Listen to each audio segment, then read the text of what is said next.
Ask मुफ्ती Tariq Masood. Irfan Ahmad India से, किस वक्त कुरान की तिलावत करना अफजल है? कुरान की तिलावत किसी भी वक्त कर सकते हैं। रात को तहज्जुद में पढ़ना सबसे अफजल है। अगर तहज्जुद में नहीं पढ़ सकते तो फिर दिन में तिलावत करना ज़्यादा अफजल है। फजर की नमाज के बाद भी तिलावत कर सकते हैं, लेकिन हदीस से पता चलता है फजर के बाद तस्बीहात पढ़ना ज़्यादा अफजल है।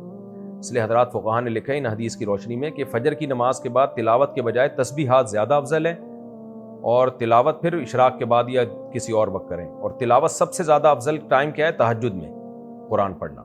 बाकी फजर के बाद भी तिलावत कर सकते हैं, ना करने से बेहतर है कि फजर के बाद कर ली जाए। भाई, लोगों के अपने मिजाज होते हैं, मामूलात होते हैं, हर एक का अपने एक तबीयत का निशात होता है, उसके हिसाब से अमल करें। शबाना साहिबा इंडिया से, हमारे यहाँ सबके घरों में शब बारात में कुरान ख्वानी होती है, तो क्या हम वहाँ कुरान पढ़ने जा सकते हैं या इनको पढ़ा हुआ पारा दे सकते हैं? और अगर किसी के घर से कोई मिठाई या हलवा वगैरह आ जाए तो क्या वो खाना जायज़ है, इनको वापस कर दें? नहीं भाई, शब बारात को मनाना जायज़ नहीं है। शब बारात में अगर किसी ने इबादत करनी है तो इंडिविजुअली अपने घर में नवाफिल पढ़े, बस। बहुत ज़्यादा हुआ तो मस्जिद में जाके पढ़ ले। बाकी ये जो गैदरिंग है शब बारात में और इकट्ठी कुरान ख्वानी है, ये बिदअत अमल है, इससे इज्तिनाब लाजिम है। बाकी मिठाई वगैरह आ जाए तो मिठाई खाने से तो मोटे हो जाएंगे।